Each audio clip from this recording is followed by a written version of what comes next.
What is up, everybody? Welcome to another episode of Limited Resources. This episode number 354. My name is Marshall. I'm one of your Limited Resources. And joining me on the line back home in Denver, Colorado, it's Luis Scott-Vargas. Luis, how goes, sir? It's going great. That's it? Yep. Nothing else to declare at this point. Wow. Jeez, that was... Look, I was home last week. The weather? I've already had some time to adjust. You know, I'm ready to just bang the show out. You know, move on with my life. Oh, wow, yeah. All right, some real enthusiasm there for the show this week. I will say that the sunset shows are actually one of my favorite. Yeah, and that's what we're doing this week. We're doing the sunset show for Eldritch Moon. We've also are combining it into a little 2-for-1, as we do like to get in the rules show, the rules and mechanics show for the upcoming set. And so we're going to combine them in the same show here. And, that's of course for Kaladesh, leading up to the set review. And we just like to make sure that we cover the rules ahead of time so that we don't have to do it during the set review and kind of get you used to some of the new ideas and stuff as we head into next week. Before we get into all that, of course, got to mention our sponsor, channelfireball.com. They are the ones who bring you this show each and every week, thanks to their awesome support of us. And we hope that you'll support them as well. You can go to channelfireball.com for anything magic related that you may need, be it singles, sealed product, supplies. You can sell your cards back to them. You can get free content from some of the best players in the world. You can get videos of draft. I mean, one of my draft videos just went up for Eldritch Moon. There's a bunch of Luis ones up there as well, and some of the other Channel Fireball sponsored pros as well. And of course, articles, you can find out the latest on Constructed. You can do the What's the Picks with Huey Jensen, and all of it's there for free on channelfireball.com. Please do check them out. Also, you can support the show directly via the Patreon. It's super easy. Go to patreon.com/limited resources. You can sign up there, and it's all laid out on the website on how it works. It's super straightforward. You can quit anytime. You can set any limits you want so that you can choose what you'd like to give back to the show. And you get some cool perks, including a thank you card in the mail, custom made by our friend Inkwell Looter, featuring Shelley and Elmer, and maybe one day Harold will also make it onto the thank you card. We'll see. Well, I'm not signing up until he's there. Okay, I'm going to hold you to that. Also, of course, you get to submit questions, and this is a way that we can give back to our supporters. You can submit a question for the question of the week. And for example, we had Mike Turian on the show last week, and I put up a thread for patrons only on the Patreon that they could ask a question for Mike, and those were submitted for consideration as well. So you get a bunch of cool little perks for that. And this one comes from Joel, who says, with LSV, now this one's a little different, Luis. I went a little bit of a different direction here. With LSV now doing coverage, I'm interested in what you guys think as both players and commentators about the pros drafting digitally than receiving the physical cards to play with during Pro Tour drafts. He says the interface doesn't have to be Magic Online, for instance. It could still be, hide the picked cards between the packs or whatever. But he's just thinking like of a digital representation. He says, I think it would make it easier for us at home to follow the draft and allow us to watch deck building, something that currently doesn't happen in front of the cameras. Interesting idea. And I thought I'd throw that one at us here, Luis, as you transition into your coverage role going forward for next year. These are the type of stuff that you're going to have to start thinking about, because I know you haven't thought about this before. I have not actually thought about this particular solution, though. We have, of course, been discussing how to make drafts easier to follow. This would be good. It is a decent amount of new tech, but as long as you're playing with the physical cards, I don't intrinsically have a problem with this. I mean, that's kind of a good idea, huh? I would love the drafts to be more watchable. I think that's one of the things that would make limited coverage a lot better, is having the draft, like when you see it on like a stream, right? When you see someone drafting on Magic Online, you see every card in the pack laid out side by side, whereas currently you see a video where you see the player looking through the pack, but it's just a lot harder to tell what's going on. Yeah, it's funny. One of the things that I think is a skill in life that it can be really invaluable is the ability to see things from different entities' perspectives. Usually it's people, but sometimes it can be anything. And here we've got three different perspectives, right? We've got the commentators, which would be you and I. We've got the viewers at home, and then we have Wizards of the Coast. The players also will factor into that as well. And this is the interesting thing that I was going to ask you, Luis, what you thought about this. Put on your marketing hat here. Is there something inherently good for Wizards about seeing the pros handling physical cards? The actual product that they sell. Or does that even matter? Is it more important that we get the, more clear information to the viewers?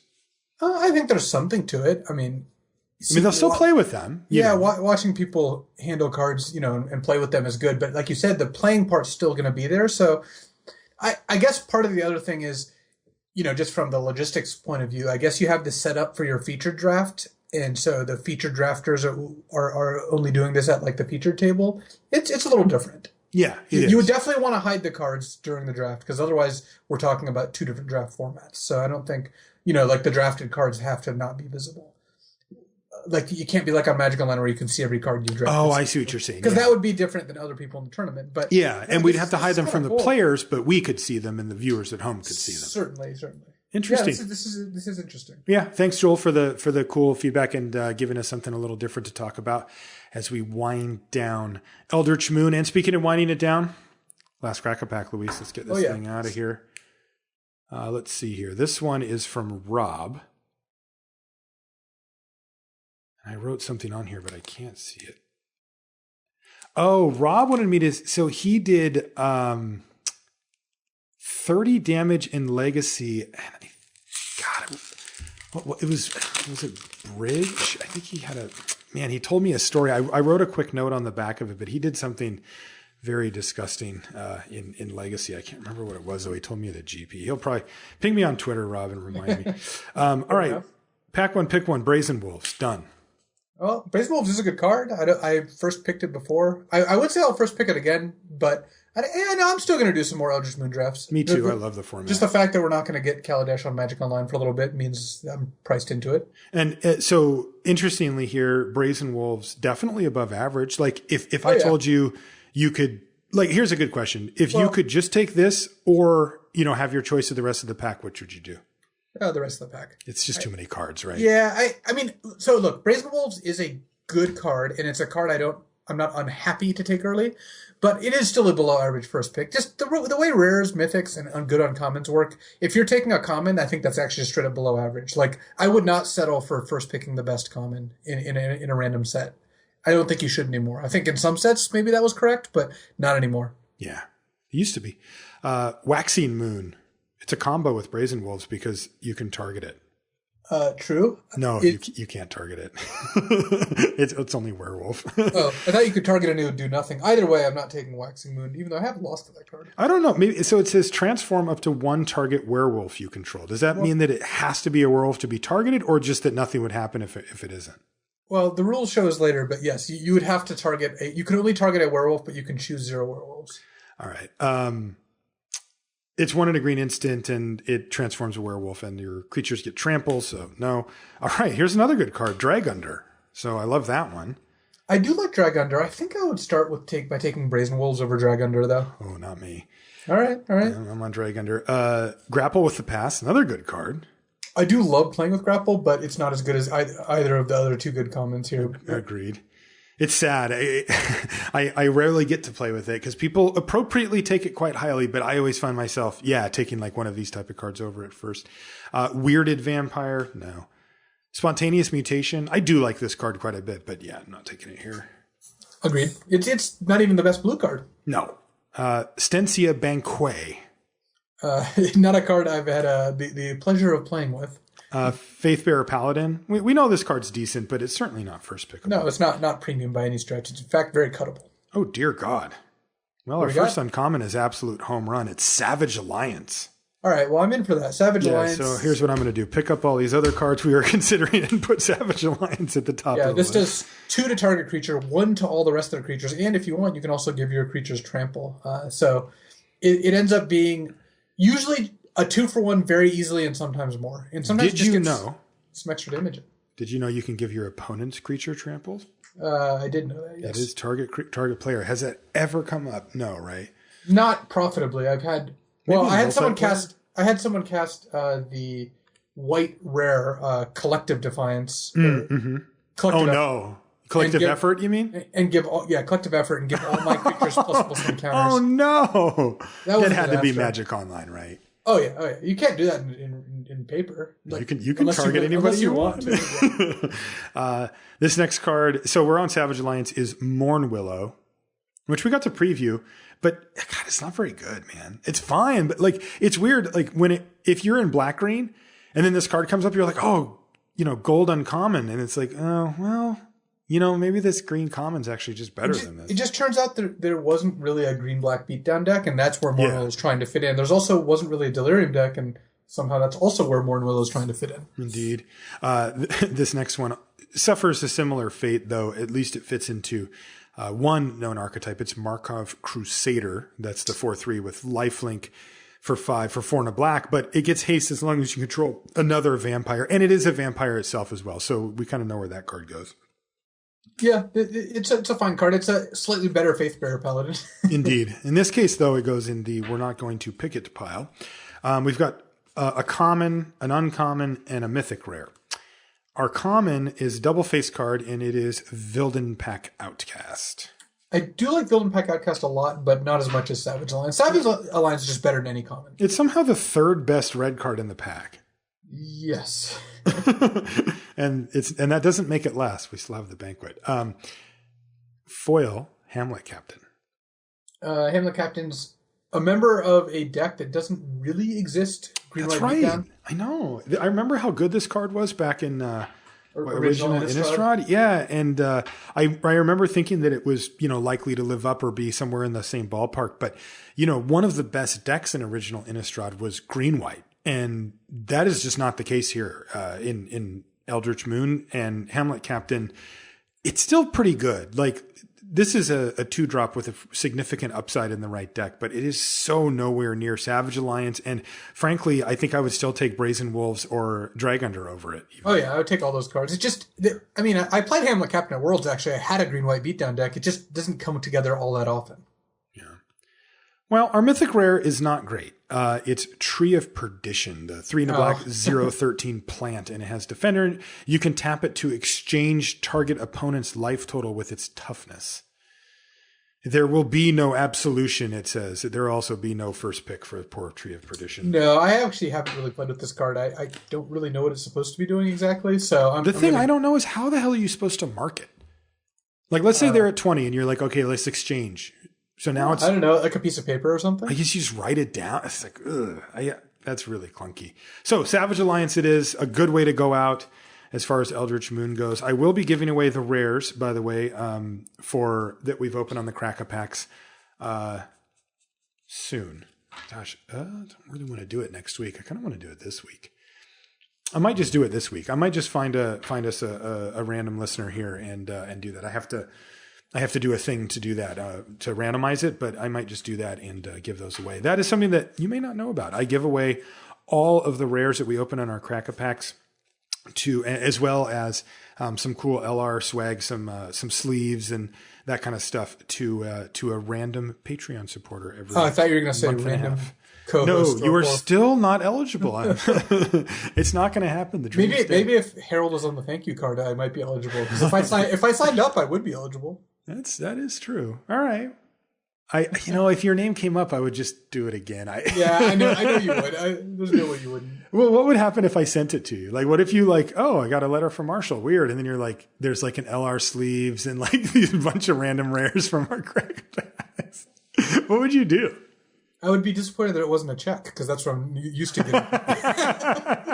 I would wonder if this is how you were paying me. That's good. Yeah, that was.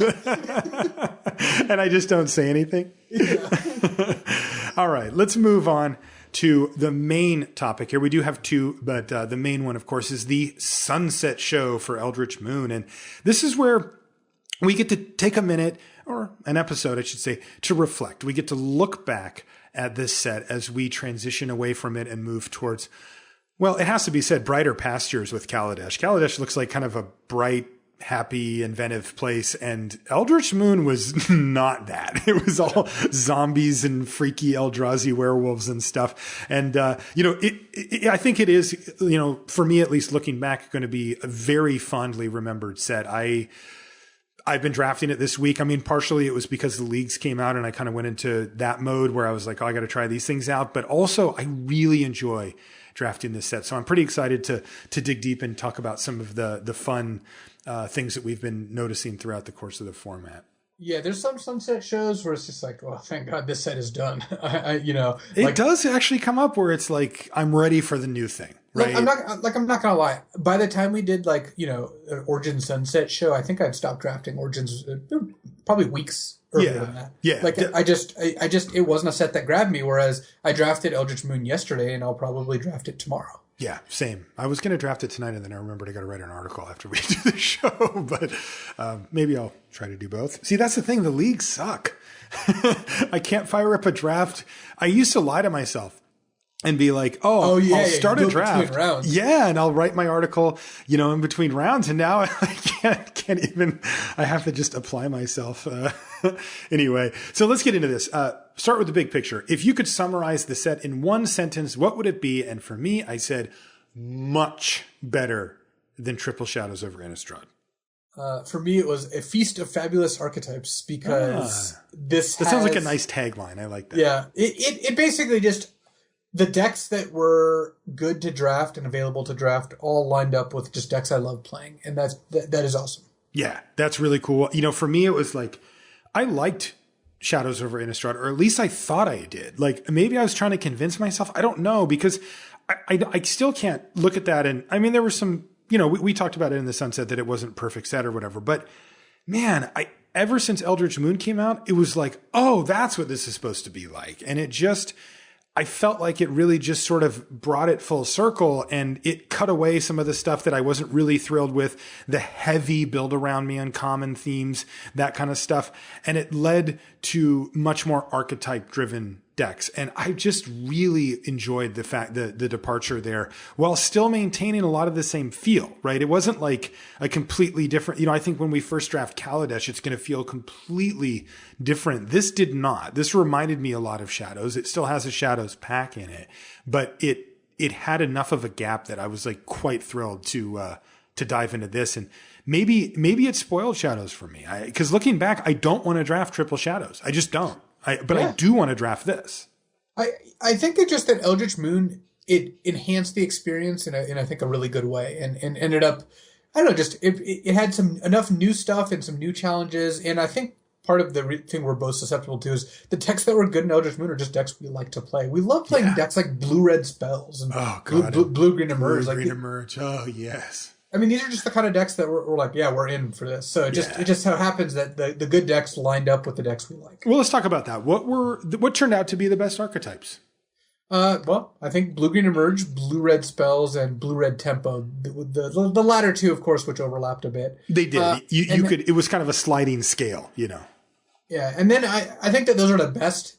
The next one is probably like red-green werewolves, which always seemed like a good fallback to me, but wasn't ever a great deck. Agreed. Yeah, it was solid, and it had the tools to win thanks to removal spells in red and the removal spells in green working nicely with both the red and the green creatures. Your prey upons, your rabid bites, your clear shots. They do a good job with both of the two different colors of creatures there because they were quite beefy. But yeah, like you said, the high end, right? Think of some of the stuff you could do with a blue-red spells deck, right? With a couple of Thermo Alchemists and, maybe the Mercurial Geist or something. You could do dumb stuff with that deck, right? Blue-green emerge. You're casting 5/4s on turn 4 that put a permanent on top of their opponent's library. It's like, that is really hard to come back from. The blue-red tempo deck, if you were more on that end of the spectrum, you could go 2-drop, 3-drop, bounce your thing, hit you for a bunch, bounce your thing, hit you for a bunch, and your opponent's sitting there with 5 cards in their hand, and they're down to like 9, and they're just like, what is going on? Like, I can't stick a threat or a blocker or anything on the battlefield. And it just felt like if you had the right draw and the right sequence that they couldn't come back at all. And when it comes to the new age werewolves, which I'm a huge fan of, they did have that thing where you couldn't just flip them. You were paying 6-7 mana much later in the game to get them transformed, which I think was much better, but it did mean that the ceiling wasn't as high as on some of these other decks. Yeah, the werewolves were great. They're good mana sinks, but they were kind of like eminently fair, right? You never never felt like you're getting away with something with the werewolves. No, not at all. But God, when you emerged out something stupid way earlier than you should, especially for value. Oh yeah. Ugh. Maybe I'll just go draft right now. All right, we could wait. Yeah. How about I'll dictate it? It'll be a draft video, but only audio. All right, let's get into a few. How do you know I'm not drafting right now? I don't. What funky rare did you always hope to see? You open it up and you're like, I'm going to build around this. Those rares that you open up and you're just like, all right, we're doing it. Did you have anyone like that? The one that I always wanted to and never actually got to open was Emrakul, the Promised End. Yep. Always seemed like just like the perfect card to draft this like sweet like green-black Delirium Grapple deck. And it was so sweet. I only opened it once and I committed fully. Like it was all about blocking and getting stuff in my graveyard. And I will tell you, every time I cast Emrakul, I won. I mean, it was not close either. Like I cast Emrakul 3 times during the course of this draft, and twice my opponent snap scooped. Didn't even take their extra turn. They just like, we're done here. And the other time they let me have my fun, and that did not end up well for them either. Yeah, it looks like you also put another rare on the list. No, I didn't. I didn't know we were going to talk about combo decks. Luis put assembled alphas. Oh, man. So this was the what did you want to build around answer for you? Yeah, because I've heard of this assembled alphas given a ground deck where you then block 7 of your opponent's creatures. Oh, man. Did you see that he put he's got the card still or whatever? Yeah, so for those who didn't know the backstory, I actually did that combo in round 1 of the Pro Tour to Dan Ward, and he ended up taking 21 damage during his combat step because my assembled alphas blocked 7 creatures. Oh, that is so dumb. And he's such a nice guy, too. Like, oh, yeah. Why did you do that? You actually messaged me, too. I remember I was in the booth, and you said what you had done, and I'm like, come on. I think I just typed like ... or something. Yeah. Like, this is just stupid. Oh, here's a good one. Not for you. Which cards were you most wrong about during the set reviews? Or, which one really surprised us one way or the other? Now, okay, can I go first? Yeah, go ahead. Do your thing. I didn't do the set reviews, and therefore I got nothing wrong. That's right. So you batted 1,000. Congratulations. No, but come on. You were looking at the set. You were preparing for a Pro Tour. You were very much in the loop on this stuff as well. Were there any cards that jumped out to you that you were like, yeah, this looks really good, but maybe not so much, or the opposite of that? So the example I use is Steadfast Cathar. This is the 2/1 that when you attack gets +0/+2 for 2 mana. But that also like kind of stands in for like the Guardian of Pilgrims and Hamlet Captain. Basically, all the cheap aggressive creatures were just really bad. Yeah. And when I first looked at it, Steadfast Cathar is like 2 mana for a 2/3 attacker. That looks great. It was just so unreal bad. Like every time I had that card in my deck, I was disappointed. So it turns out just like the beatdown cards were so bad that cards that looked like they would be good in, like a normal format ended up not being great. Yeah. I got a hot take here, Luis. All right. I think white's the worst color. Interesting. Yeah. Now, look. Over black. Yes. And I have to qualify this because there's some subtlety here. If you line up the white, let's say uncommons and commons, and put them up against the black uncommons and commons, I will agree with you that white is better. If you 0 to 10 all of them and just average it or add it up or however you want to do it, white's going to score higher. And that much I do think.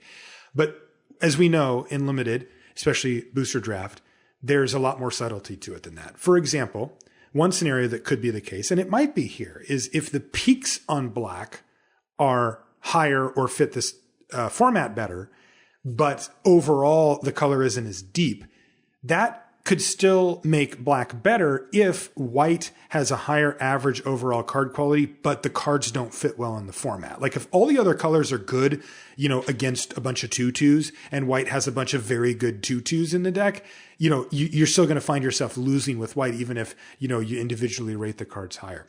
And, after I did a pretty good draft push after the leagues came out, and I just found myself being unhappy every time I was playing white as a primary color. And so I was like, why do I keep picking these cards? Like, why do I keep taking a Choking Restraints when I know that this is going to lead me down a route that I'm not really happy with, that I'm trying to be aggressive or trying to push some strategy through and just hoping that my opponent doesn't play something real, right? Like doesn't play blue-green emerge or, something with a bunch of removal, even like a red-black deck or something like that. And at some point I just let go. And I was like, you know what? I don't like playing white in this format. I think it sucks. And I had found myself drafting black like semi-regularly, right? Like not all the time. It's not my go-to color. But, if I open a murder, I'll take a murder. I'll take Boon of Emrakul. I think that card's fantastic. And I'll play that, And then there's some good rares and stuff like that. Also, I'm not afraid to play a certain death. I'm kind of off white, man. I don't like it anymore. I don't think it's very good in the format. And I think it's worse than black, at least in the last stretch that I've done.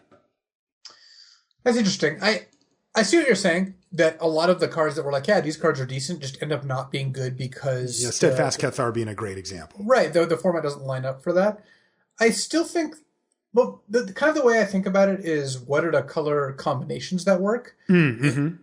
And white has white-blue. I like that the best. I guess I don't really like white-black or white-red or white-green, so... Yeah, where maybe. I like black-green... And I like blue-black more than most. I used to not like it because I would try to draft zombies, but now I just draft like Scour the Laboratories and Boon of Emrakuls, and I'm fine with that. The blue-black deck was unplayable in triple SOI pretty much, but I think it's solid in... Is it better now? Eldritch Moon. Okay. Yeah, It's got enough good cards. So yeah, while I do think black's card quality is worse, I guess it combines better with more colors, because I like black-red also. I do too. Yeah, that's a good point. I had not thought of it that way, but that makes sense. Yeah, I only realized it in the past few days. Hey, just in the nick of time. Some other cards that jumped out to me from the set review. Bloodbriar was one. I talked about it shortly after.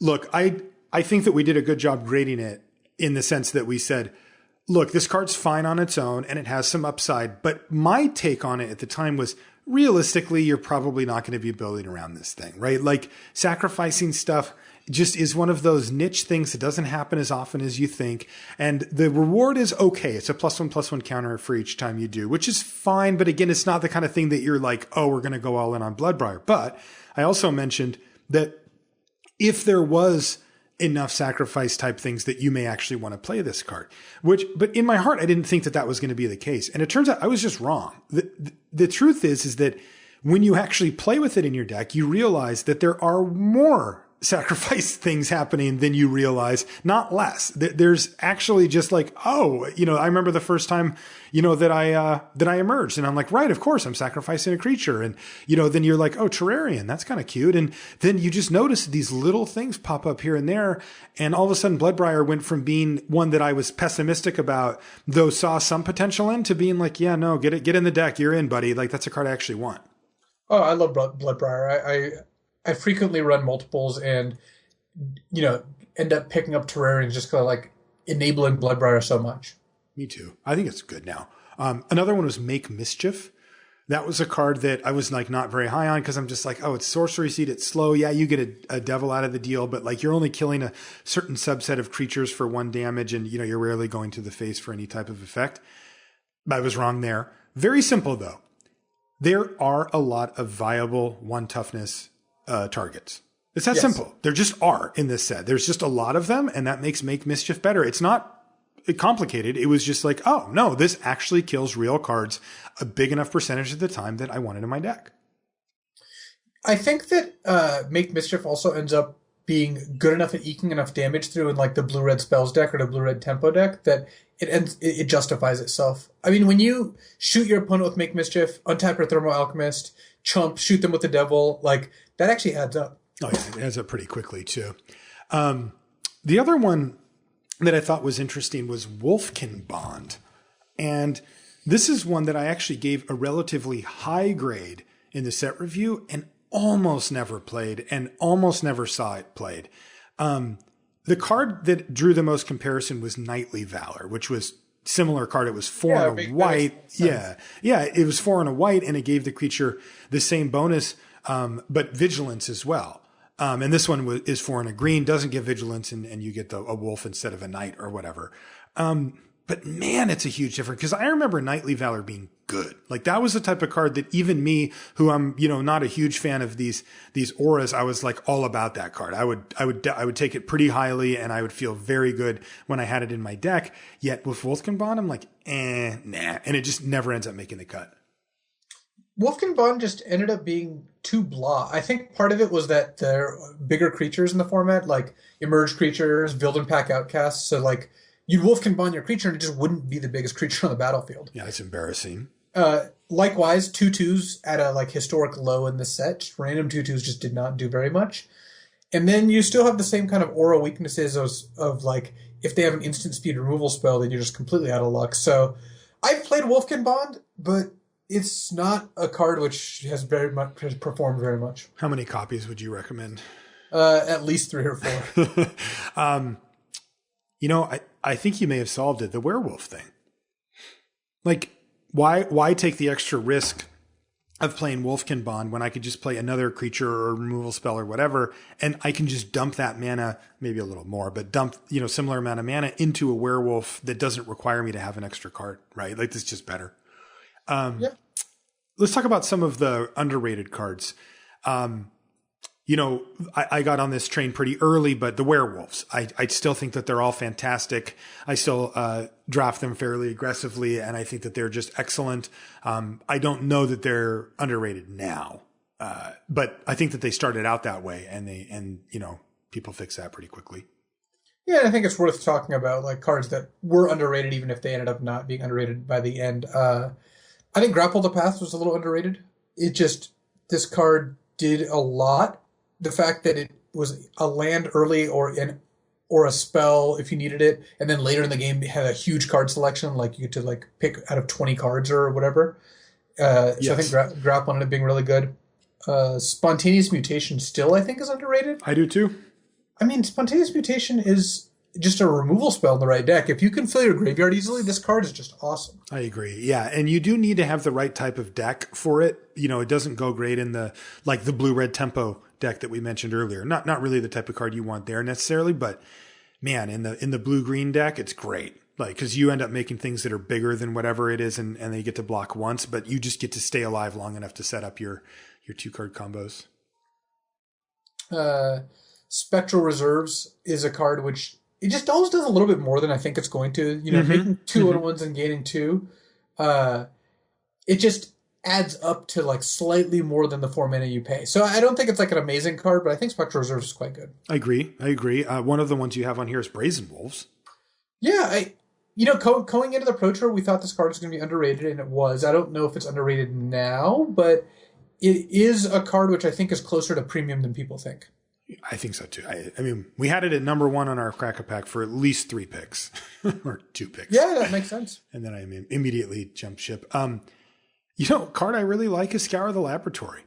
And I see those come around pretty late, but like, look, you only want one of these things, but it says draw 3 cards on it. Like, this is a game plan, right? Like, if you have Scour the Laboratory in your opening hand and somebody offers you a trade, you just take it and you just trade, and then you resolve Scour the Laboratory, and now you've got 4 cards or 5 cards in your hand and your opponent has 0 or 1. Like, I'm clearly somebody who's an advocate for playing cards, that actually do things to the board and stuff. But I found this card to just be a game ender for me in many ways. Like, where if both players are trading resources and you have a Scour the Laboratory, there's just no other card in the set that gets you this many cards for 1. It's just that good. And then occasionally you get to cast it for just 4 mana, where you can cast it, maybe play a land and play a 3-drop or something that same turn. And all of a sudden, you're really off to the races. So look, I'm not an advocate for prioritizing it super highly, but I will play this in my blue decks. I will play Scour the Laboratory. I think it's better than most people are giving it credit for right now. Huh. The funny thing is you would think that I'd be a big defender of Scour the Laboratory, but I'm actually not a huge fan of it just because it's expensive enough. It feels like there's better expensive things to do in the format. So, dude, come into my lab. All right. We'll have a cleaning day. It'll be fun. We'll scour some labs. What are the most overrated cards? I think that there aren't actually as many overrated cards as I thought. Like, we have some cards on this list, but they feel like weak overrated, as it like no one's saying these cards are amazing. Whereas in other formats, I've had some cards that are like, yeah, people love this card and I don't even understand why. Yeah, I feel like this format has settled pretty much where it should. But like, one of the cards that came to mind was Crop Sigil, which like it fits the description of what you just said, right? It's not a card that people are, on their high horse about, but people play it. And I think it's just completely unplayable. I think it's terrible. I have had a couple decks where Crop Sigil was okay, but for the most part, it is pretty bad. Yeah. And also, if you play 2 of them, then I'm really mad at you. Because you've basically, here's how I view it. And this is a little harsh, But if you have Crop Sigil in your opening hand, you've effectively mulliganed. Like, that thing does such low impact on the game forever. I mean, sometimes you just die before it even gets online. And then even when it does, you've earned yourself the ability to kind of overpay for like a marginal effect. Look, maybe there's enough Delirium payoffs in some builds, but Delirium just didn't resonate in this set, right? Like, the payoffs were mostly that some of your creatures got slightly bigger and maybe got an extra ability, which is something, worth considering, but it's not great. It wasn't like it was in Triple SOI where like you could hit Delirium and all of a sudden your crappy enchantment was a 4/4 with hexproof and trample. Like things were really super upgrading for you. So that's why I don't like that one. I still find Campaign of Vengeance overrated. I think it's a very narrow card. I think that there's some percentage of decks that want it, but it's not every black-white deck. But I see people just happily jam one or even two of those in, and it's okay. I mean, I don't think the card's terrible or anything. I've seen it win games that other cards couldn't win, so it definitely has an effect. But man, you know me, I hate these cards that when you're behind, they just don't do anything. I hate cards like that, and that's why I think it's overrated. I think people take it a little too high. Is your Campaign of Vengeance done? Indeed. We talked about Mornwillow already. Yeah, I don't even know if this wants to be on the list because I think people just like think this card is bad. Well, I put it on because of what I described earlier, where it's like like you feel almost compelled to take it if you're black green, even though like you read it and you're like, this doesn't do what I want to do. Like, yeah. Have you ever killed anybody with its ability? I've never cast the card or had it in my deck, so okay, I have. I'm going to go with no. I have, and I have killed somebody with its ability. So achievement unlocked. Taste it. Well, there we go. Cultist Staff is a good one because this card is playable, but people tend to look at it and end up, I think, overrating it some because it is a powerful effect. +2/+2 repeatable is something that's good, but I think, again, going back to kind of what we talked about with Wolfkin Bond, this format just has kind of gigantic creatures, and making your small creature to, like medium is just not going to get it done. Especially when it's not a mana efficient way to do it. Like 3 to equip is not prohibitive, but approaching it. Yeah. I just think, I think, going back to what you said at the beginning of it is just that, like, I think people just throw it in their deck just as a matter of course. They're just like, oh, well, it's colorless. It'll go in my deck. It's like, I probably, of the times I've actually drafted Cultist Staff, I would say it makes the cut about one quarter of the time for me. Like it's in the sideboard very frequently. So that's why I have it overrated. All right. A swing and a mist. So we're going to touch on this card multiple times, but what were the most controversial cards? So we're going to start with Blood Mist because I guess just go for it. Yeah, well, so the thing is that we also have later on my most Soap-boxiest card, which is also Blood Mist, spoiler. Which I filled out, by the way. Yeah, thank you. I appreciate it. I didn't have to type that out. But I think that for the purposes of most controversial cards, I'll stay off the soapbox for now. But just note that this card did generate discussion deep into the format, including at the World Championship. Even there was a discussion between, well, actually you and I, Owen, Yoel Larson, some of the pros, where there was kind of like this, like two camps of people who loved Blood Mist and people who didn't love Blood Mist. And, that to me is the definition of a controversial card, and it makes it, I personally love that, right? Like, I think that that's really one of the fun things about Limited is that, you do get to still have discussions this deep into the format about cards like Blood Mist. Yeah, it is cool that by the end of the format, this isn't figured out. I don't think it's a solved thing. Like, we have our opinions, other people have their opinions, but in no way do we have a consensus. Yeah, that's right. Graph Harvest was another really that I had forgotten about that one, and I saw when you put it on, and I'm like, oh, that's right, because I remember some discussions at your testing house and some online as well about Graph Harvest. I actually just lost to it on stream this week, and pretty badly too, even though I've had basically just bad experiences whenever I put it in my deck. So yeah, I think it's really bad. I think it's a sideboard card. I'm not on the Graph Harvest train, but I have lost to the card. Yeah, I think it's a sideboard card. Like that's honestly where I'm really never happy main deck in this. But if you're going to face that super grindy matchup, you could do worse than Graph Harvest in your list. The last one was Lunarch Mantle, which is, by the way, a card I still hate. I just don't think it's very good. Like, it does pack a bit of a punch, but I just don't think you need that type of card to win in the format.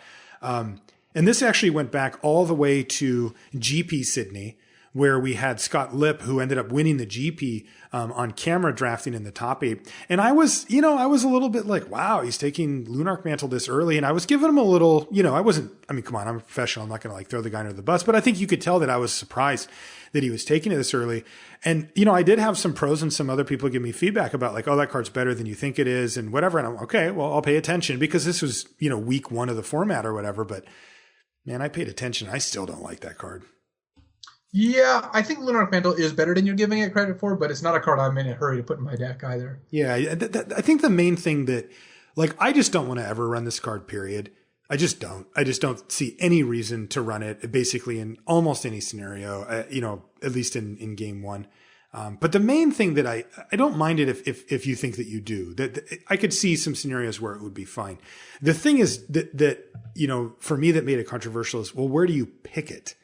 Because to me, like, if you're going to run a Lunarch Mantle, I want to get it like 10th, 11th. I don't want to pick it 3rd or 4th. Like, I think that you can do much, much better than Lunarch Mantle there. Yeah, I don't think it's super controversial that you're not supposed to pick it early. Whether it's playable at all is, yeah, I guess this card's just kind of medium in both senses. Yeah, I think it sucks, man. I think the card's so bad. It is one of the cards that's high on the list of, like, if I top deck this card, will I win the game? That is true. That unfortunately does not pull a lot of weight in Marshalltown. But... Plus, have you ever played it with Bloodbriar? No, I see. Like, go off. All right, so you're I've lost to it too. So I'm not trying to say. I just think it's terrible. What were some notable first picks that could really set the course for your draft? So these aren't necessarily the ones that you just like were dying to open, but where you're like, we're doing it. You pick this card, and now you're just like, I know exactly which direction I'm going. Well, we talked about Emrakul a little bit before. Yeah. And certainly she gives you a ton of incentive. Yep. Decimator of the Provinces, the Bacon Hoof Behemoth. Totally, yeah. That one definitely points you in the direction of like heavy green, heavy emerge, and you want tokens. Yep. You also have like Foul Emissary. This is a card which I take very aggressively. Would you ever first pick this? I will and have, and it definitely pushes you into the emerge deck. On the other side of the equation, you have like Bloodhall Priest. I don't usually advocate taking gold cards first, but Bloodhall Priest was such a good Madness card and such a good incentive to play the Madness deck that if you got a Bloodhall Priest, if you in like a, let's say like a medium pack, it was a great first pick. Do you think Geese and Geralf are also on that same plane? I guess for blue-black it is. You want to pick up some zombies and draft like a controlling deck. Okay. And then for like red-blue spells, like Bedlam Reveler, Thermal Alchemist, Weaver of Lightning are all cards that could really point you in the direction that they put you on, because like all those cards give you a ton of reward if you can draft a ton of spells. This next one's kind of funny. So what was the biggest groan test? Another way we put this is what's the overrun of the set? But the funny part is that that's just a turn of phrase. Like overrun of the set is the card that, you think things are going great. Then they play overrun and all of a sudden you've lost and you're like, ugh. And the funny part is that we kind of have an overrun in the set in the form of Decimator of the Provinces, where it has that very similar effect where, you may be ahead significantly and your opponents played a few crappy creatures and then they power out a Decimator of the Provinces and they're like, attack you for 26 with trample. And you're like, no. And you're just dead. Yeah. I think that Decimator is certainly the overrun and also a groan test. So it's a nice little 2-for-1 there. That's right. The other one that came to mind was Nahiri's Wrath as a card, again, that really got that groan test going. When you have like this sweet curve out, you go 2-drop, 3-drop, 4-drop, kill your creature, and you're just like, how do I ever lose this game? And then you see their whole hand go into the graveyard, and your entire board gets wrath. Yeah, Nahiri's Wrath. This is not quite in the spirit of this particular section, but Nahiri's Wrath underperformed for me pretty badly. I actually don't think Nahiri's Wrath was quite as good as it looked like it was going to be. Maybe you're doing it wrong. I just draw too many lands is the problem. Somehow you wove a bad beat into that.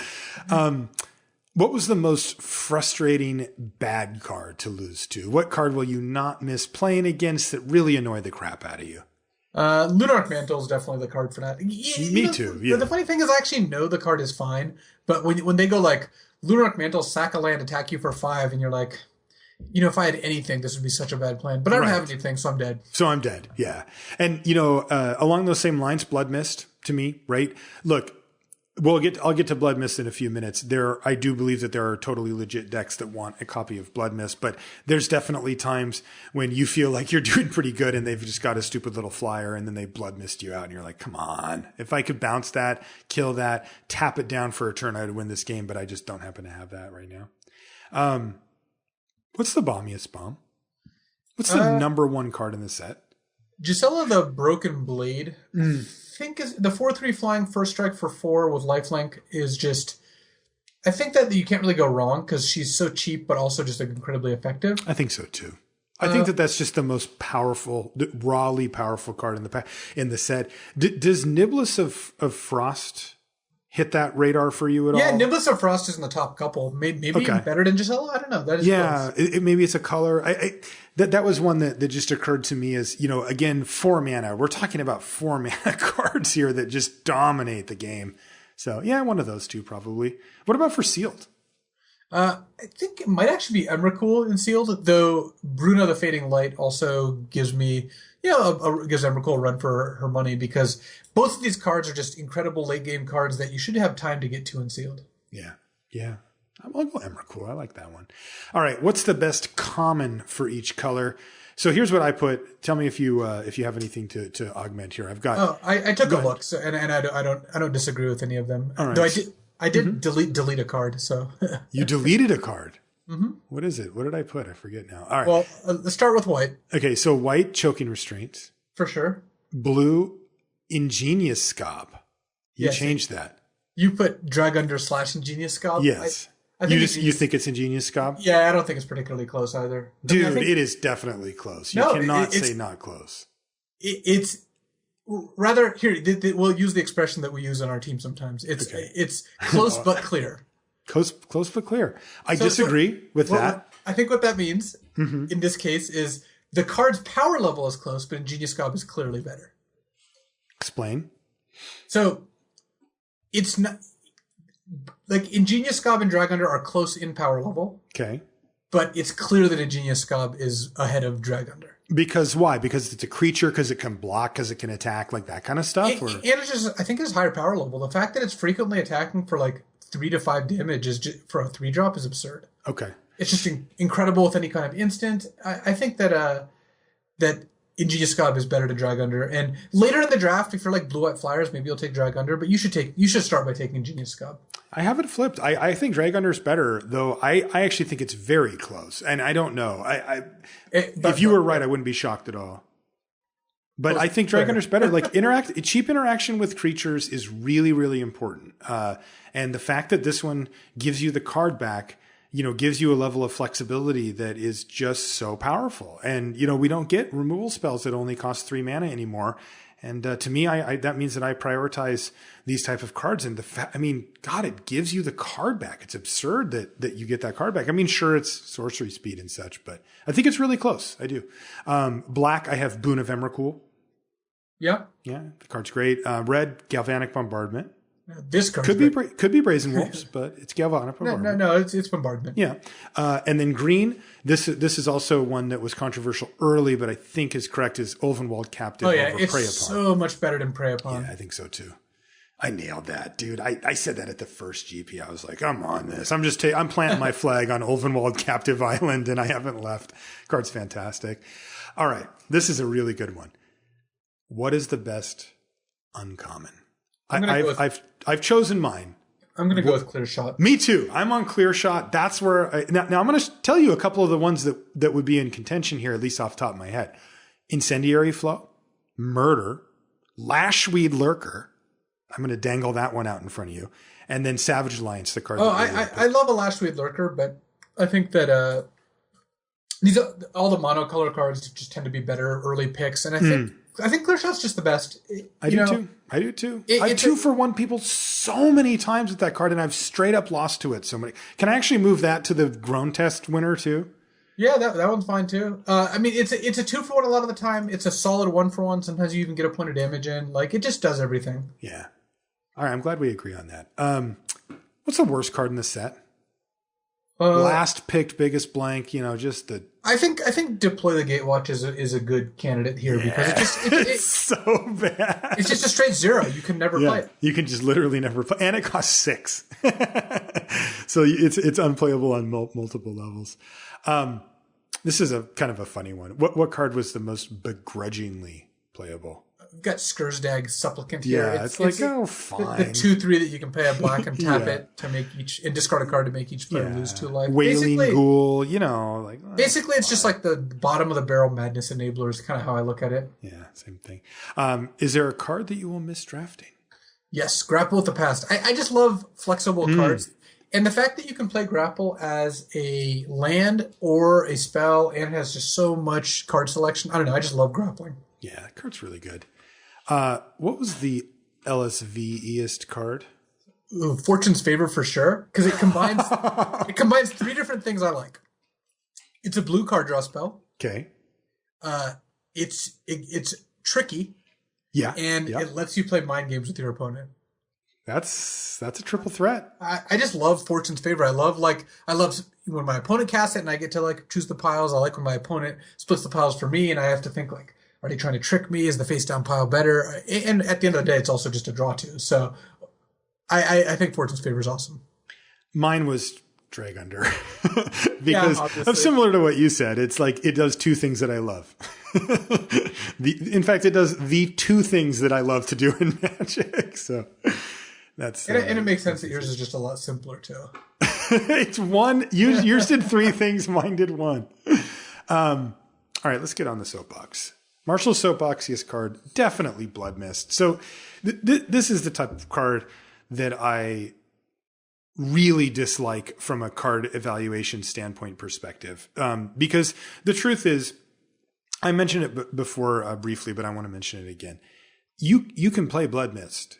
You just need the right deck for it. And the 2 decks that I've seen where I thought that it was correct to put it in were a blue-red tempo deck, especially with some flyers. It can really do good work on that, turning, your Tattered Hunters into 4-powered creatures, and God forbid, turning anything with prowess up in the sky, your Niblis of Dusks and whatnot, into lethal threat sometimes. So I thought that was a good place for it. And then also the other one that I liked was green-red. I liked the, Brazen Wolves. Go, my turn, land Blood Mist, attack you with Brazen Wolves. Like, that is just very difficult to deal with. And then also cards like Vildenpack Outcast can act as massive finishers.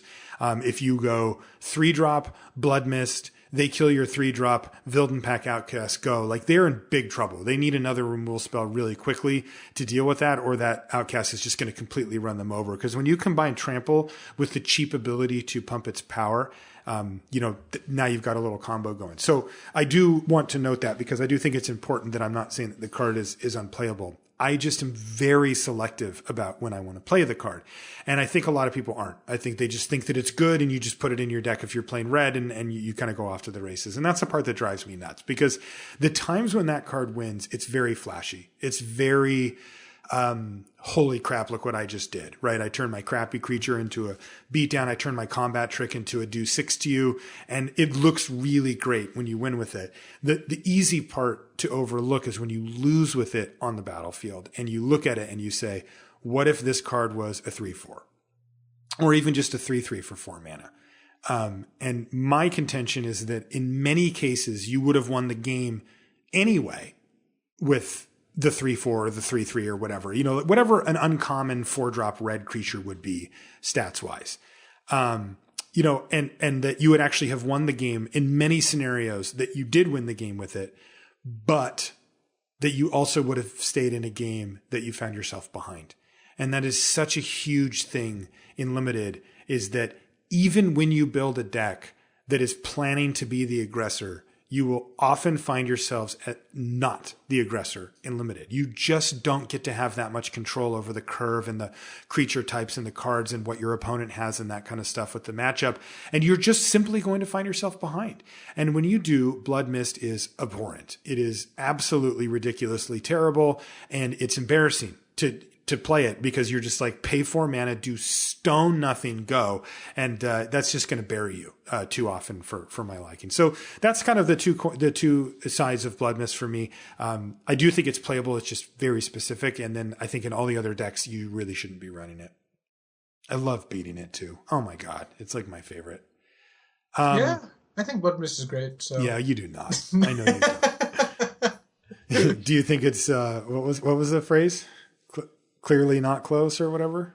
Close but clear. Close but clear. That phrase actually means something. I know. I like the phrase. That shows a lot of maturity for a group of Magic players who are used to saying things like not remotely close. Well, so plenty of things aren't remotely close. Yeah, but plenty of things are close but clear. But until you guys invented that, they were all not remotely close.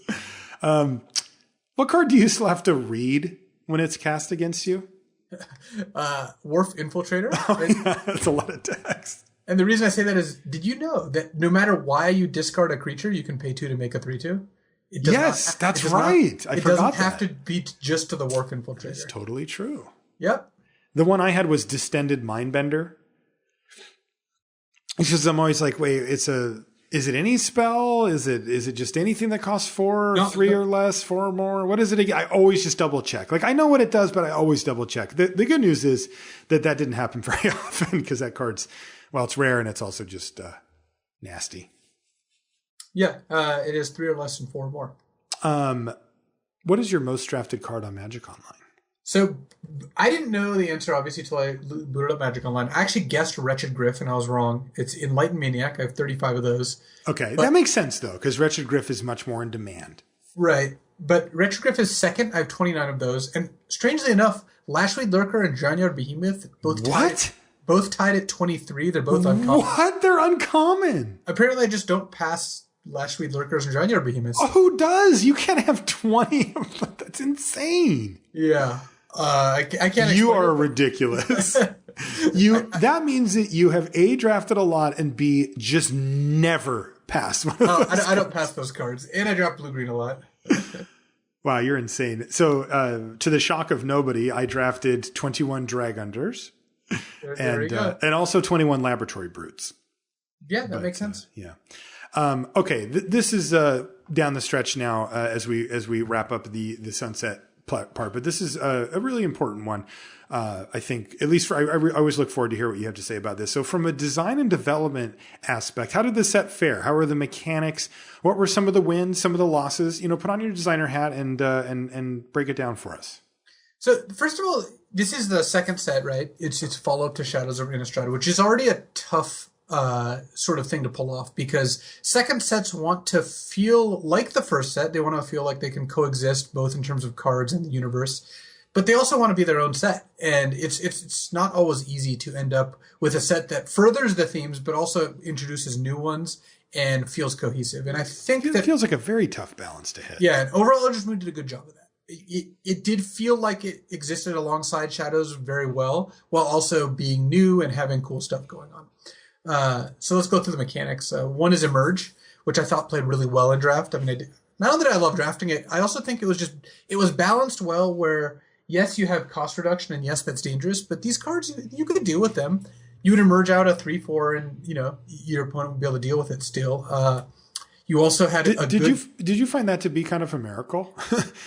Didn't it just hard. have like all the earmarks of a very unfun mechanic? Like, I remember looking at it and being like, dude, somebody's going to play on turn 4, 4/4 or 5/4 or 3/4 flyer, and I'm going to be playing fair cards, and I'm just not going to be able to keep up. That's lame. Yeah, it ended up working out quite nicely. Yeah, it really did.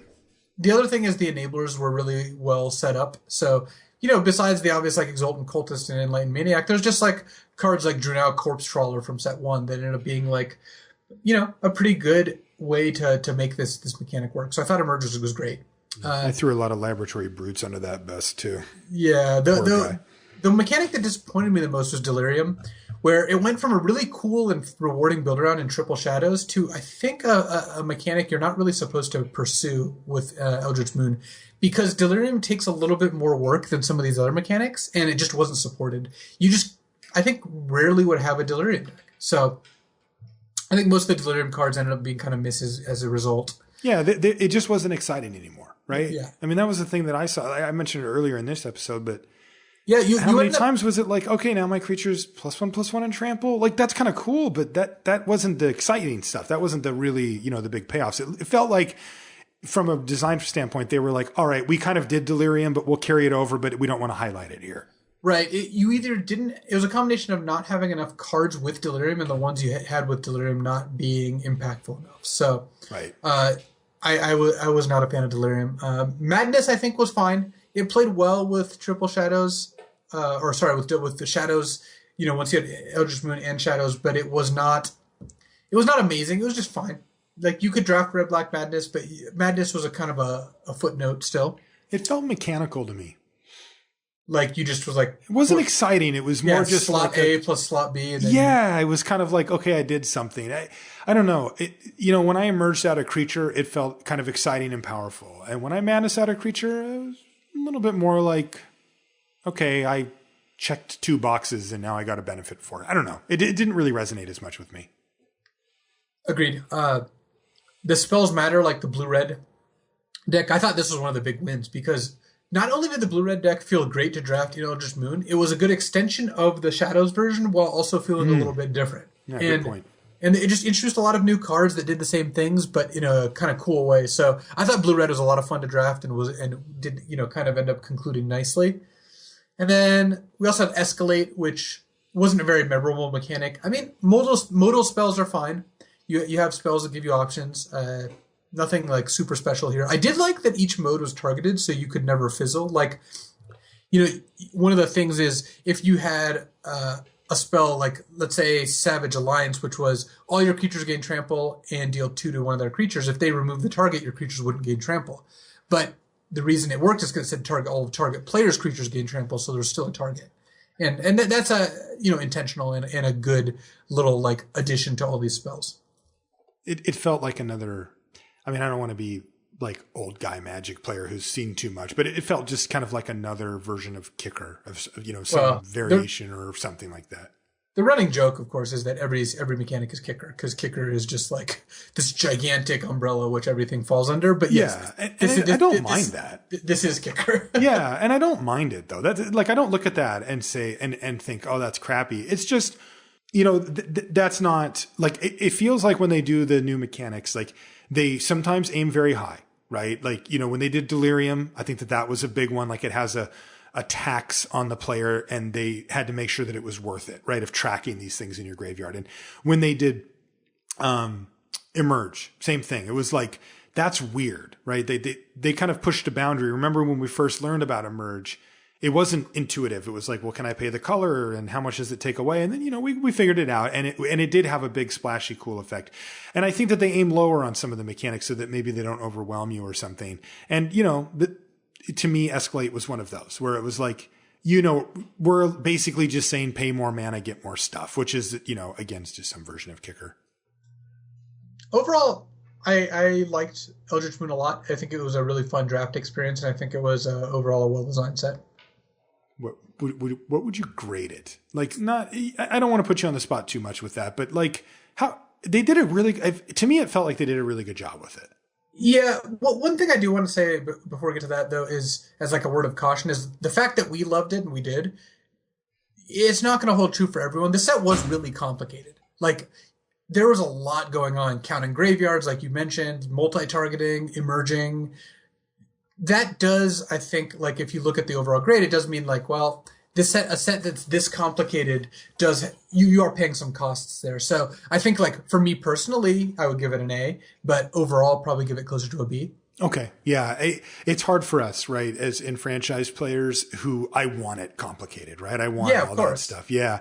But it's like, maybe a newer player would look at this and be like, there's too much going on here. Give me my origins back or whatever. But man, I have to say though, I really enjoy drafting this format. Like, this is one that I would very happily revisit. And I think I would be in a pretty happy place if I got a chance to, just like it has just enough archetypes on rails where I can really be like, oh, I'm going to draft this blue-green emerge deck. I remember what this is all about. It was super fun. But also it gave me just enough leeway to be able to draft different decks and not feel like I was, just in Modern Masters mode or whatever, where it was like after 3 picks, I'm like, well, here I am. This is my lane. Let's see how good this deck ends up by the end of it.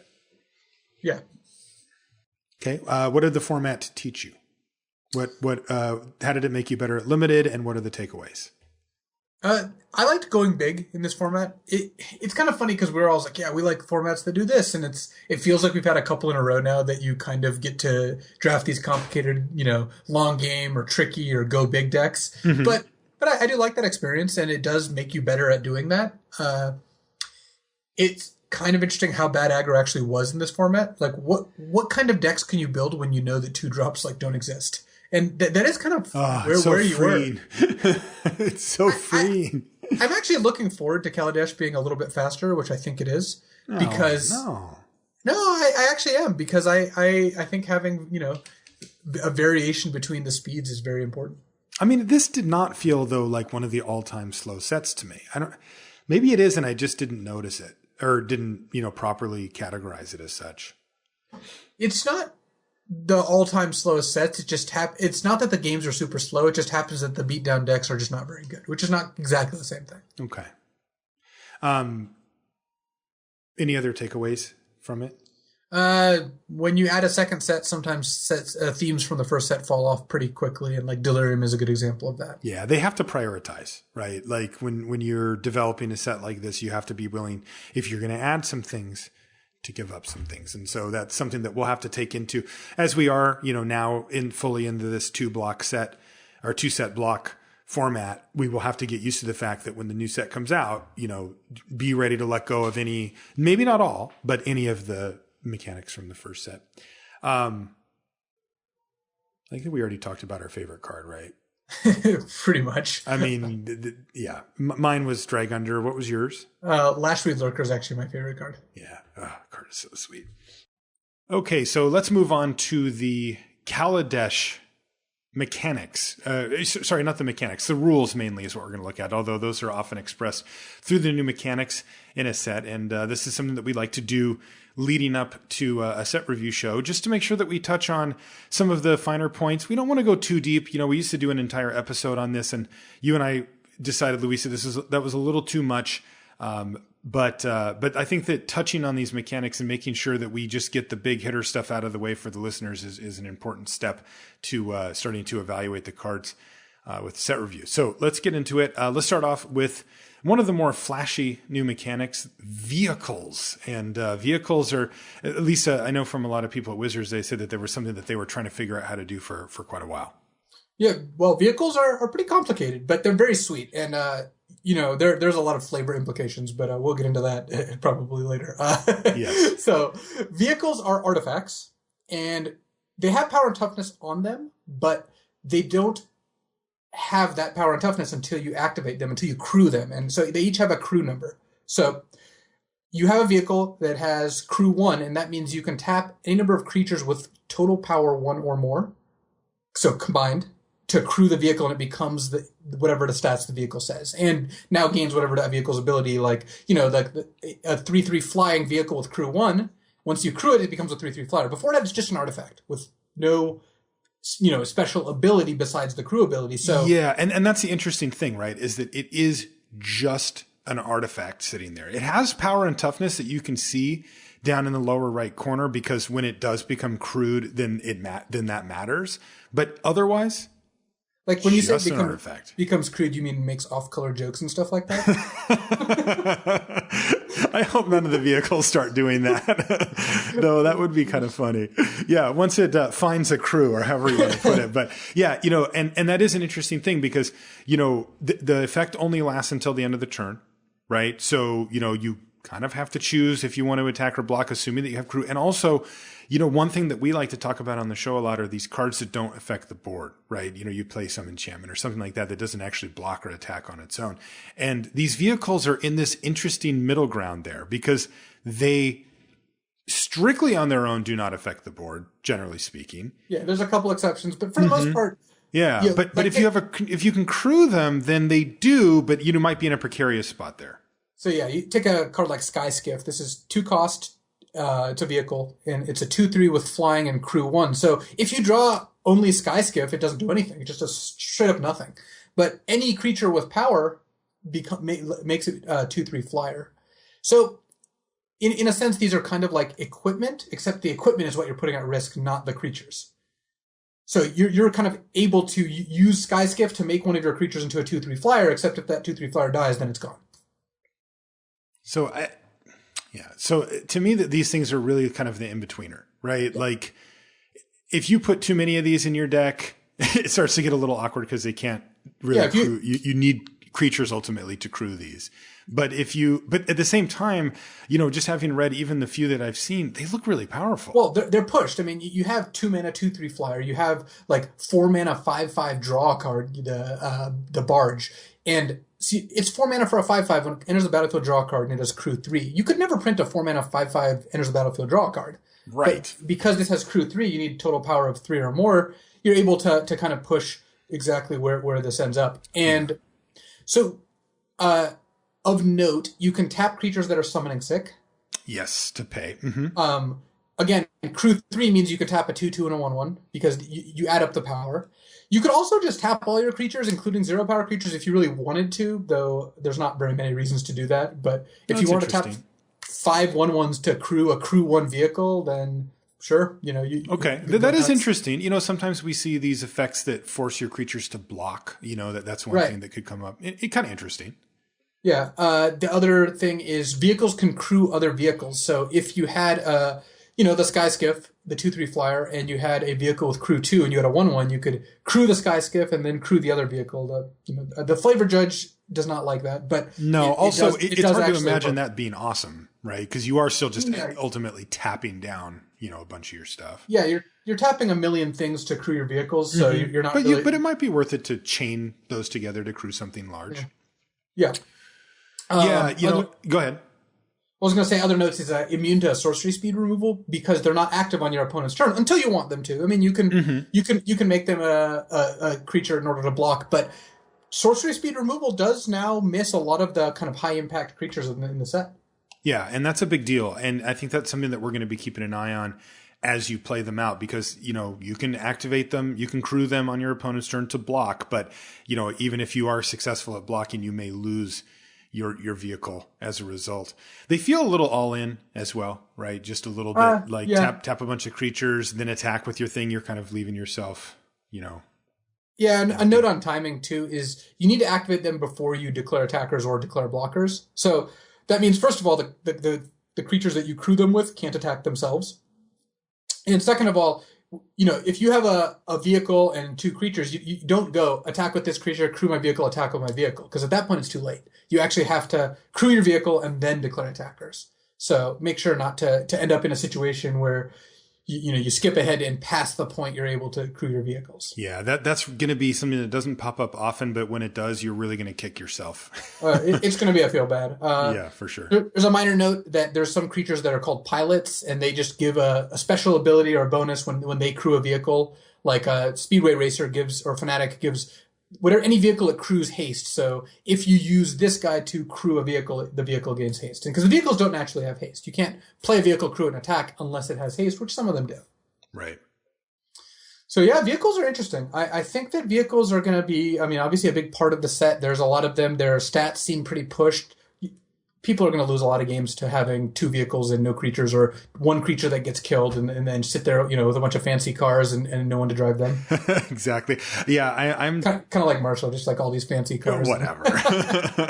But yeah, I think that that is going to be the thing. I think it's going to be a question of balance with the vehicles. I think that I don't think that you're going to be able to just take infinite. Even let's say you take 4 vehicles and you're like, oh, these are sweet and a bunch of creatures. That might be really good because, like you said, they are pushed, but also you might end up with a lot of them on the battlefield. Also, those take up a lot of slots that aren't removal spells or, other type of things that affect the board. The one other thing I'll note about vehicles, going back to the first point, is that they are they're artifacts. And there does seem to be a lot of cards in the set that actually just care about artifacts in general, entering the battlefield, that you control them, how many you control, that kind of thing. And so even if you're not able to crew your vehicle, you may be able to get a slight bonus just from the fact that you do control an artifactor that went into the battlefield or whatever. So we'll keep an eye on that too. All right. So that brings us to energy, the second of our three new mechanics here. And energy, it kind of reminds you of mana, right? Energy is a resource in the sense that you gain it through various cards and you spend it like mana. It doesn't use the stack to spend it, of course, and you use it to pay costs, though the abilities then go in the stack. So what happens is a lot of different cards in the set give you energy. This is a very, we call it like a parasitic mechanic, where it goes inwards.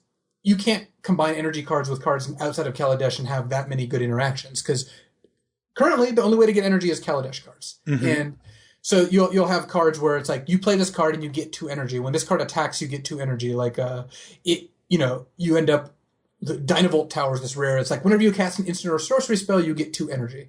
So you have a bunch of cards that accumulate energy this way, various different outputs. What do you do with that energy? Well, most of those cards let you spend the energy. Not all of them, but most of them do. We had the cycle of the thriving creatures that say, when I attack, spend 2 energy to give me a ++1 counter. Right.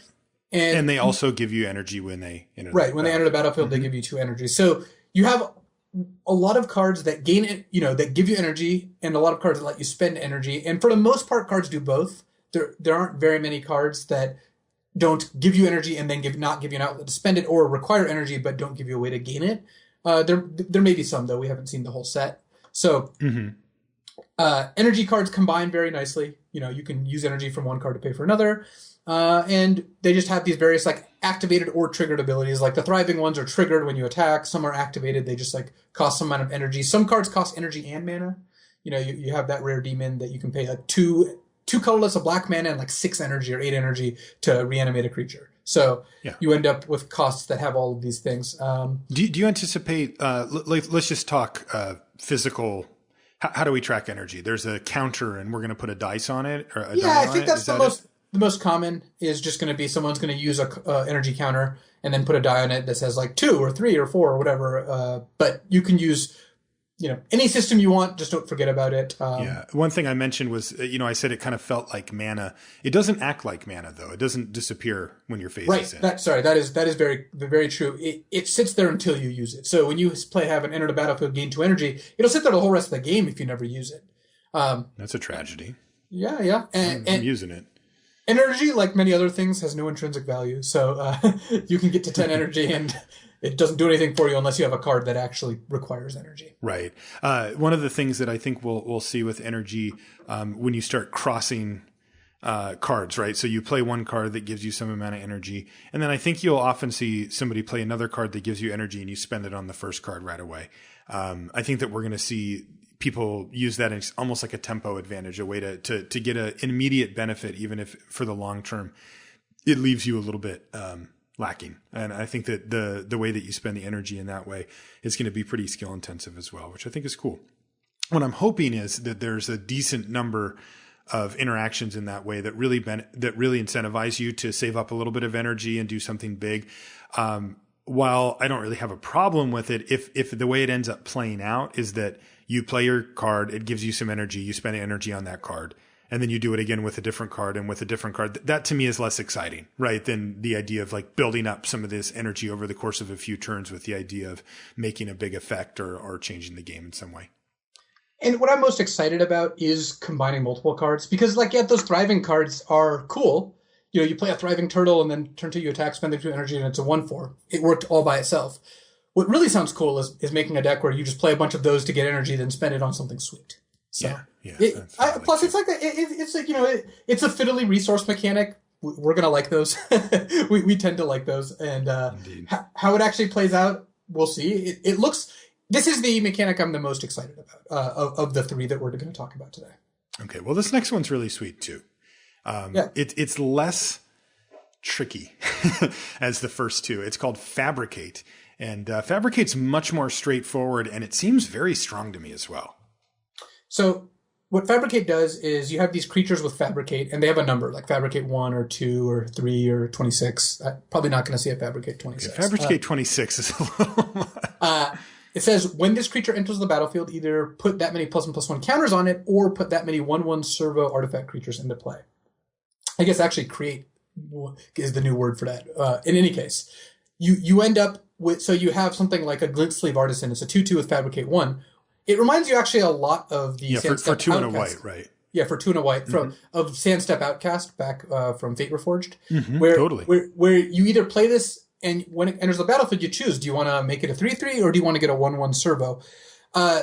So these are going to play really well. There's one note is that because it triggers when it enters the battlefield, your opponent can use a deal to kill your Glint Sleeve Artisan before you get to put a +1/+1 counter on it. What that also means is when the ability resolves, you should probably choose to get a servo, because you choose on resolution. Your opponent doesn't know which choice you make until the ability resolves. And they can respond to it, but if they kill your creature, of course, at that point, you might as well make a servo. Right. So yeah, this is a pretty simple mechanic overall. A lot of the creatures you'll see, especially at higher rarities, are like creatures where you get an incentive for having counters on them, or an incentive for having tokens, just like that nudge you in one direction or the other. The commons are just pretty simple with like Fabricate 1 or 2. In general, like with Outcast, I think you're going to choose to make servos more often, but because just spreading out your creatures and your power and toughness is better, and it gives you artifacts for cards that matter for that, helps you crew things. But by meaning that if they kill one of your creatures, you still have another one. Oh, but sure. But sometimes you're certainly going to make just going to make a 3/3. Yeah, I expect that for the most part you will be making servos. So, like you said, that does seem to be sort of the default. But yeah, sometimes if you're trying to beat down and your opponent has a 2/2 or whatever, you'd rather have a 3/3 rather than a 2/2 and a 1/1 in some scenarios. Again, this to me seems like I think a really well thought out mechanic, in the sense that it's pretty simple. It's powerful, and it seems to interact well with what they have going on in the set, meaning you mentioned it, but getting an artifact can be a big deal. Controlling artifacts, having them enter the battlefield can be a big deal, or at least some type of bonus for you. That being said, I want to try to build an energy deck. Right. I want to try to build a deck that can really utilize vehicles. Fabricate, I think, is just going to be there. I wouldn't assume that. Like, I think if you build a Fabricate deck, you've probably just built a pretty good deck. Like, it just has a bunch of good cards in it, but they don't really interact with each other, at least not from what I can see on the surface here. It's just a kind of a power level thing and a versatility thing. And I like that. I think that, if you put too much complexity in with a new set, it starts to get away from you a little bit. And Fabricate seems to be a nice middle ground where it gives you some strategic options. It interacts with some of the things that are happening in the set, but it's not another build around type mechanic that you have to, kind of put your energy towards. Well, as it were. Your mental energy towards, that is. Well, which, as we determined, has no intrinsic value. It does say that right here on the show notes. That is in the show notes. Though it doesn't say mental energy. I thought we meant, in game. But. Yeah, and Fabricate is very much self-contained. You could put a card with Fabricate in any deck. It's just going to be great. Yes, it will have synergy. Sometimes you're like, well, this deck wants to make a bunch of artifacts for this reason. I have the guy that gives all my servos +1/+1, so I want a bunch of Fabricate creatures. But everyone else wants to have Fabricate creatures too. So, whereas energy and vehicles are a little bit, those are a little bit more deck dependent. Like some decks are just not going to want a vehicle. I have 6 creatures in my deck. I hope a deck like this is good. Or I have this like sweet control deck. I'm not going to put a random vehicle in it. Or most of the energy cards seem to play okay by themselves, but some of them certainly get a lot better when you have a lot of energy, whereas Fabricate doesn't scale all that much. Like Fabricate plus Fabricate plus Fabricate, it's not really a combo, so it's just great. It's just good, yeah. And I think that's how it's going to be. But again, they did make sure that it interacted with some of the sort of base level stuff that we have going on in the set with artifacts, so I think that's pretty cool too. Okay, so that's it. Those are the 3 mechanics.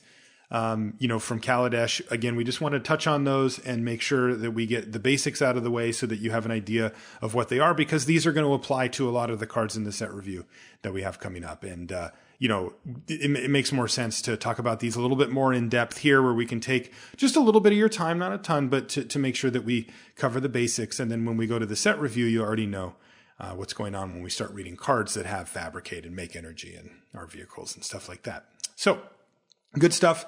And I'm looking forward to Kaladesh, man. I really am. As much as I enjoy drafting Eldritch Moon, I will miss drafting it. I'm going to keep drafting it all the way up until it goes away. But I got to say, all the gloom and doom of Innistrad kind of gets you down, and Kaladesh looks like a happier place to visit. So, oh yeah, it's going to be bright and happy, and that's going to be sweet. Yeah, it's going to be cool. If you want to find us on social media, I am Marshall_LR and Luis is LSV.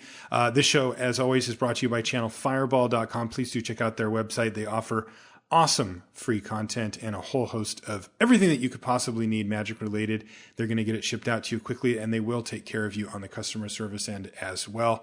We stand behind them and they stand behind us. You can also email us if you have something a little longer. I do read all the emails. I haven't been able to reply to many of them. That is sort of becoming a fact of life for me, but I do read everything that we get no matter what. LR@LRcast.com. You can find everything related to the show at lrcast.com as well. That's going to do it for this one. Thanks so much for hanging out. We'll see you next week. So did you hear about masterpieces?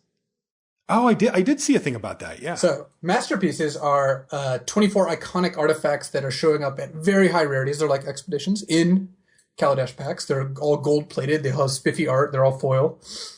I decided that Limited Resources would make its own masterpiece list because this masterpiece list, it might be cool. It's got Soul Ring, it's got Sword of Feast and Famine. Those cards are great, but they're really not the limited masterpieces that I think that we would want to stand behind. So I went to ahead and put together a list of 12 masterpieces that Limited Resources would appreciate. And I think that if we were to put masterpieces in packs for our own use, this would be a lot more appropriate. Okay. So they're all artifacts, because that's what masterpieces are apparently. And they're all great. None of them are even rare. So the first one is Seat of the Synod. And this is an artifact land and it taps for blue mana. And the reason this is a masterpiece is that it was what enabled Affinity in Mirrodin Draft, and it was just such a fun archetype. Ben Stark once took Seat of the Synod over what everyone else thought was the best uncommon in the set, Grab the Reins, a threaten/fling card that was insane, but Ben thought Affinity was just that good, and making your Mirror Enforcers and Frogmites and Thoughtcast cheaper is what makes Seat of the Synod a masterpiece. Next up is Elixir of Immortality. If you've drafted M14 and one due solely to Elixir, this is 1 mana, 2 tap, shuffle Elixir and your graveyard into your deck and gain 5 life. And this just does what it says. It makes you live forever. It means you don't need a win condition. I've literally won games with just elixiring and divinations and opportunities. And yeah, I mean, Elixir of Immortality is in fact, there's no definition of masterpiece that doesn't include Elixir of Immortality. Next up is Terrarian. And the reason I call Terrarian a masterpiece... How is Terrarian a masterpiece? Because Terrarian lets you construct decks that are masterpieces. Do you know how often I've double splashed with the justification that I've got a Terrarian? In fact, I saw someone in the top 8 of Grand Prix Sydney playing Tameo in a blue-black deck because they had Terrarian. Tell me that's not a masterpiece and does not, in fact, God, I guess I'll bestow the title of masterpiece on this. Crack open your gold-plated Terrarian and make 2 colors. Sweet. Next up, we've got Sanctum Gargoyle. This is a 3 and a white for a 2/3 flyer, an artifact creature, and when it comes into play, return an artifact from your graveyard to your hand. It was in Shards of Alara and, of course, Modern Masters. Sanctum Gargoyle is one of the reasons I loved Esper in Shards of Alara. It led to these decks where, first of all, you can loop 2 Sanctum Gargoyles, making infinite 2/3 flying blockers, which sounds pretty masterful to me. And then second of all, it was kind of like a small Mold Drifter. It was, a slightly larger Mold Drifter, but it only drew you 1 card. A 2/3 flyer that drew you a sweet artifact from your graveyard, again, that sounds like a masterpiece. Sounds like a masterpiece, yes. Next up is Silver Mirror. And wait, is that the little mana mirror guy? It's 2 mana for a 1/1 and it taps for a blue. And of course there's actually 5 mirrors. This is the best one, but the reason I've included this is kind of like a placeholder for all the mirrors is that the mirrors are what let you play 14 land affinity decks. The mirrors tapped for mana, counted as an artifact, and you could put equipment on them. This is the first set with equipment. So Silver Mirror led to some really, really sweet decks. And I took Silver Mirror really, really highly during Mirrodin. So Silver Mirror, definitely a masterpiece. Next up, we have a new Phyrexian edition, Pristine Talisman.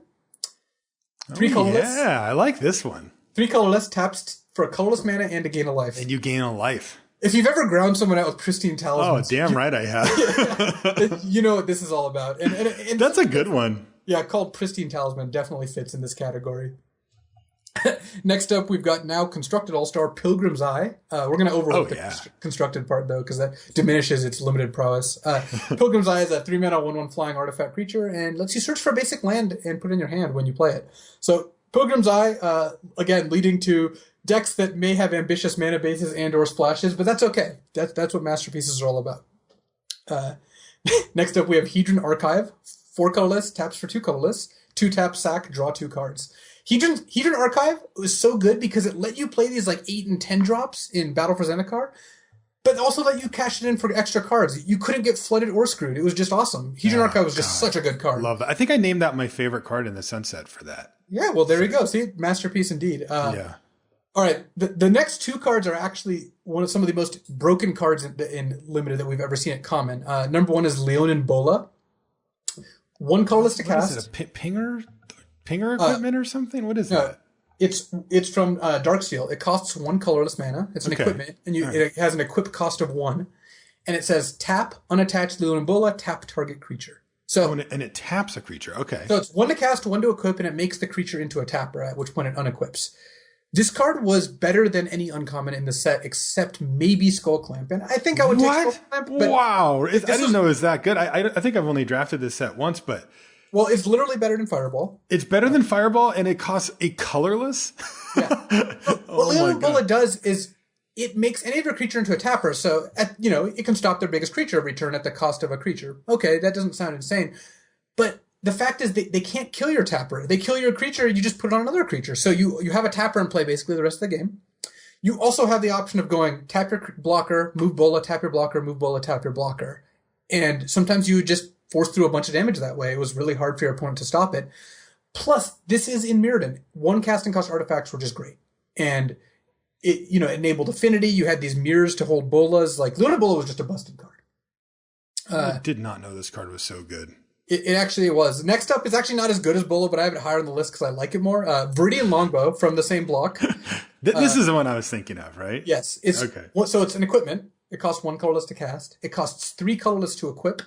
And the equipped creature has tap, deal 1 damage to target creature or player. So it's so funny. This card looked like crap when it first came out.